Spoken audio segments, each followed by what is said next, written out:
잠언 21장 1절부터 31절입니다. 왕의 마음이 여호와의 손에 있음이 마치 본물과 같아서 그가 인으로 인도하시느니라. 사람의 행위가 자기 보기에는 모두 정직하여도 여호와는 마음을 감찰하시느니라. 공의와 정의를 행하는 것은 제사 드리는 것보다 여호와께서 기쁘게 여기시느니라. 눈이 높은 것과 마음이 교만한 것과 악인이 형통한 것은 다 죄니라. 부지런한 자의 경영은 풍부함에 이를 것이나 조급한 자는 궁핍함에 이를 따름이니라. 속이는 말로 재물을 모으는 것은 죽음을 구하는 것이라. 곧 불려다니는 안개니라. 악인의 강포는 자기를 소멸하나니 이는 정의를 행하기 싫어함이니라. 죄를 크게 범한 자의 길은 심히 구부러지고 깨끗한 자의 길은 고드니라. 다투는 여인과 함께 큰 집에서 사는 것보다 움막에서 사는 것이 나으니라. 악인의 마음은 남의 재앙을 원하나니 그 이웃도 그 앞에서 은혜를 입지 못하느니라. 거만한 자가 벌을 받으면 어리석은 자도 지혜를 얻겠고 지혜로운 자가 교훈을 받으면 지식이 더하리라. 의로우신 자는 악인의 집을 감찰하시고 악인을 환란에 던지시느니라. 귀를 막고 가난한 자가 부르짖는 소리를 듣지 아니하면 자기가 부르짖을 때에도 들을 자가 없으리라. 은밀한 선물은 누를 쉬게 하고 품 안의 뇌물은 맹렬한 분을 그치게 하느니라. 정의를 행하는 것이 의인에게는 즐거움이요 죄인에게는 패망이니라. 명철의 길을 떠난 사람은 사방의 회중에 거하리라. 연락을 좋아하는 자는 가난하게 되고 술과 기름을 좋아하는 자는 부하게 되지 못하느니라. 악인은 의인의 속전이 되고 사악한 자는 정직한 자의 대신이 되느니라. 다투며 성내는 여인과 함께 사는 것보다 광야에서 사는 것이 나으니라. 지혜 있는 자의 집에는 귀한 보배와 기름이 있으나 미련한 자는 이것을 다 삼켜 버리느니라. 공의와 인자를 따라 구하는 자는 생명과 공의와 영광을 얻느니라. 지혜로운 자는 용사의 성에 올라가서 그 성이 의지하는 방벽을 허느니라. 입과 혀를 지키는 자는 자기의 영혼을 환난에서 보존하느니라. 무례하고 교만한 자를 이름하여 망령된 자라 하나니 이는 넘치는 교만으로 행함이니라. 게으른 자의 욕망이 자기를 죽이나니 이는 자기의 손으로 일하기를 싫어함이니라. 어떤 자는 종일토록 탐하기만 하나 의인은 아끼지 아니하고 베푸느니라. 악인의 재물은 본래 가증하거든 하물며 악한 뜻으로 드리는 것이랴. 거짓 증인은 패망하려니와 확실히 들은 사람의 말은 힘이 있느니라. 악인은 자기의 얼굴을 굽게 하나 정직한 자는 자기의 행위를 삼가느니라. 지혜로도 못하고 명철로도 못하고 모략으로도 여호와를 당하지 못하느니라. 싸울 날을 위하여 마병을 예비하거니와 이김은 여호와께 있느니라. 아멘. 오늘 말씀 잠언 21장 1절부터 31절 말씀입니다. 오늘 말씀을 좀 보게 되면 하나님의 절대 주권과 공의를 강조하는 모습, 그리고 의인과 악인의 특징적 생활 자세, 그 결과, 그리고 지혜자와 우매자의 특징적인 대인관계와 결과를 이야기하는 내용이 있습니다. 그리고 여기서 솔로몬은 의인과 악인, 지혜자와 우매자의 대조되는 생활 자세와 대인관계의 결과에 대해서 의인은 하나님께 형통의 법과 은혜를 입게 되지만 악인은 패망하고 수치를 당하게 될 것이다 말합니다.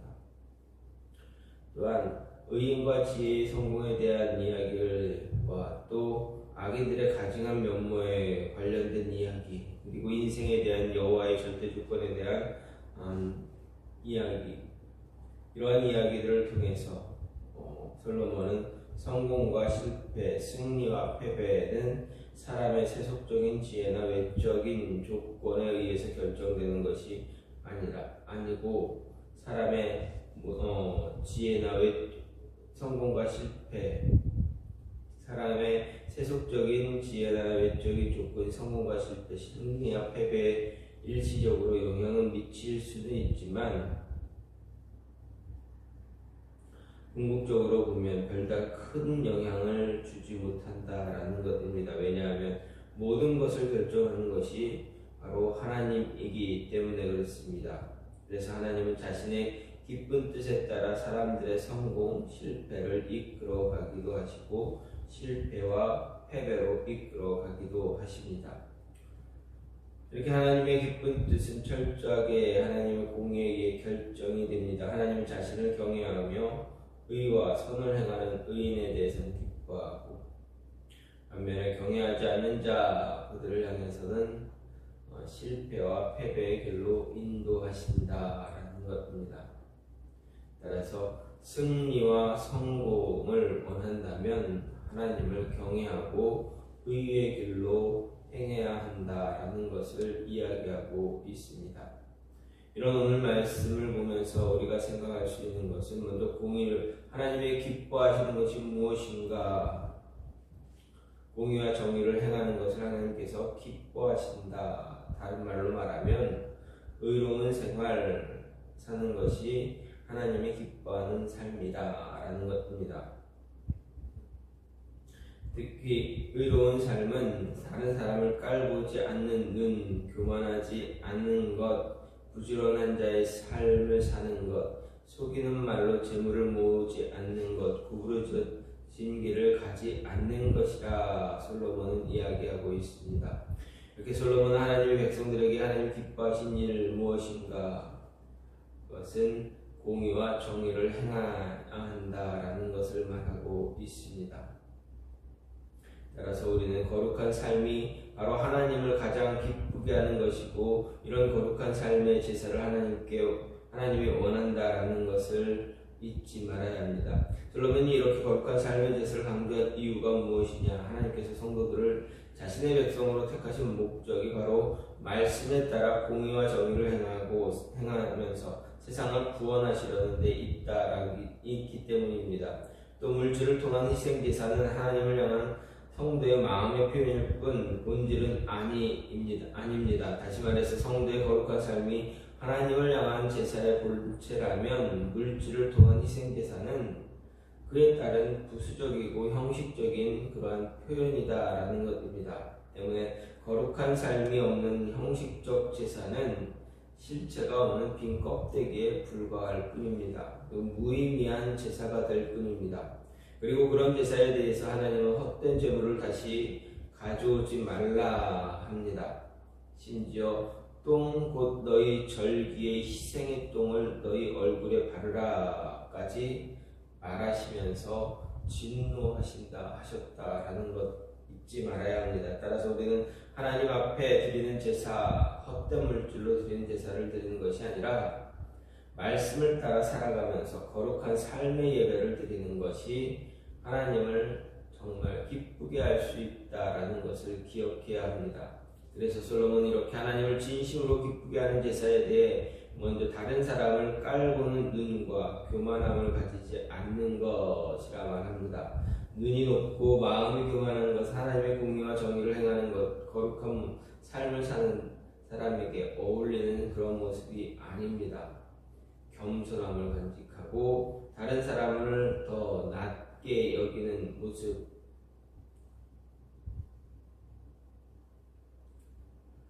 그런 모습을 가져야 합니다. 또 거룩한 삶을 사는 자, 결코 자신에게 주어진 삶의 시간을 헛되게 소비하는 자 아니다라는 것입니다.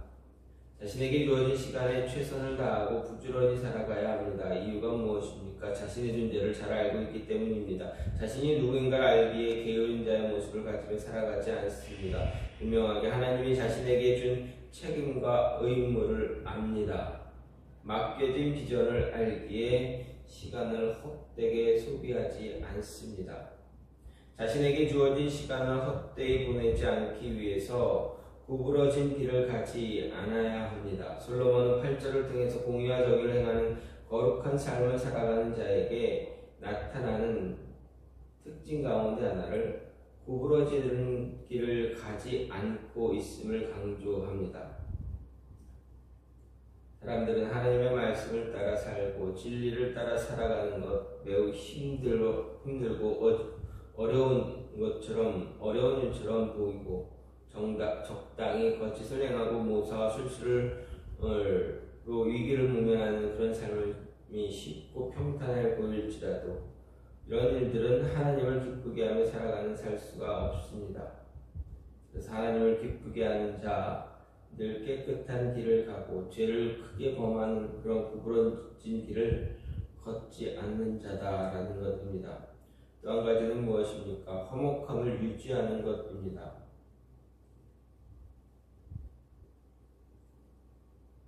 공의와 정의를 행하는 그러한 삶을 통해서 화목함을 유지해야 합니다. 하나님이 기뻐하는 또 다른 것, 즉 화목함, 평온함, 이것을 언제나 유지하는 것입니다. 왜냐하면 삼위 하나님도 언제나 화목함을 유지하고 계시기 때문입니다. 한 분 하나님 속에 새 인격체를 지니신 하나님께서는 단 한 번도 나뉘는 모습 보여주지 않으십니다. 언제나 합의하시고 모든 일을 계획하시고 그 일을 성취해 오셨습니다. 세상을 창조하실 때도 모든 만물을 창조하실 때도 특히 하나님의 형상을 닮은 인류를 창조하실 때도 분명 의논하셨다라는 것, 합의하에 창조를 이루셨다라는 것입니다. 성경 어디에도 하나님이 합의하지 못한 적이 없다라는 것입니다. 그렇기 때문에 하나님은 우리에게도 그런 모습을 요구하십니다. 다툼을 요구하지 않고 화목함을 요구하십니다. 뿐만 아니라 죄로 물든 우리 인류를 위해서 하나님은 먼저 화목의 손을 내밀어 주십니다. 아담과 하와의 죄로 인해서 하나님과 단절된 인류를 위해서 먼저 구원의 손길을 내밀어 주십니다. 그렇다는 것은 하나님은 우리와 분열되기 원하는 분이 아니라 화합하고 함께 가길 원하시는 분이다라는 것입니다. 따라서 하나님이 우리에게 정말 원하는 것 분열이 아닌 화합입니다. 특히 9절, 19절을 통해서 하나님이 우리에게 원하시는 것이 가정 안에서 화합하고 화목하는 것을 더 기쁘게 하심을 분명하게 보여줍니다. 일반적인 사람의 입장을 보았을 때 큰 집을 외면하고 움막에서 사는 것을 좋아할 이유가 없습니다. 특히 여기서 말하는 움막, 지붕의 한쪽 구석을 말합니다. 공동번역은 이것을 다락 한 구석이라 번역하고 있습니다. 다시 말해서 오늘 본문은 성질이 고약하고 틈만 나면 다투고 분쟁을 일으키는 성숙하지 못한 여인과 함께 큰 집에서 살기보다는 차라리 지붕 및 다락에서 혼자 사는 것이 더 편하고 행복하다 말하는 것입니다. 이런 모습을 생각해 볼 때 행복의 기준은 결코 물질적 풍요에 의해서 좌우되는 것이 아니다. 오히려 가난하고 척박한 상경에 살지라도 지혜롭고 슬기롭고 아름다운 인격을 가진 배우자와 함께 사는 것이 더 행복하다라는 것을 말해줍니다. 따라서 서로 화목함으로 더불어 살아가는 삶의 모습, 이것을 하나님께서 더 기뻐하신다라는 것입니다. 분쟁은, 다툼은 하나님이 기뻐하는 삶의 모습이 아닙니다. 아담과 하와의 죄된 모습 이후에 첫 죄를 지은 그것도 살인의 죄를 지은 가인의 중심에는 자신만을 위한 욕심으로 인해서 아우와 화합하지 못하고 화목하지 못했습니다. 하나님은 가인이 아우와 화합하고 화목하는 것을 원하셨습니다. 하지만 그것을 이루지 못했던 가인은 결국 살인자가 되었습니다. 화합하지 못하는 것, 화목하지 못하는 것은 곧 우리로 하여금 하나님 앞에서 죄를 짓게 만든다 라는 것을 이야기합니다. 따라서 하나님이 기뻐하시는 것이 무엇이느냐? 곧 화목하고 화합하는 것이다 라는 것입니다. 화목하고 화합함으로 인해서 인색한 자 되지 말라라는 것이 마지막 이야기입니다. 13절 말씀을 보면 귀를 막고 가난한 자가 부르짖는 소리를 듣지 아니하면 자기가 부르짖을 때에도 들을 자가 없다 말합니다. 여기서 귀를 막는다라는 말은 의도적으로 듣지 않으려는 행동을 말합니다. 따라서 솔로몬은 가난한 자가 부르짖을 때 이를 듣지 못해서가 아니라 듣고도 모르는 채 하며 돕기를 거절하는 자, 그러한 자는 자기가 곤란 가운데 외칠 때 동일하게 거절을 당하게 된다는 사실을 말합니다. 이것은 당연한 그런 이치입니다. 순리입니다. 왜냐하면 심은 대로 거두는 것이 하나님의 법칙이기 때문입니다.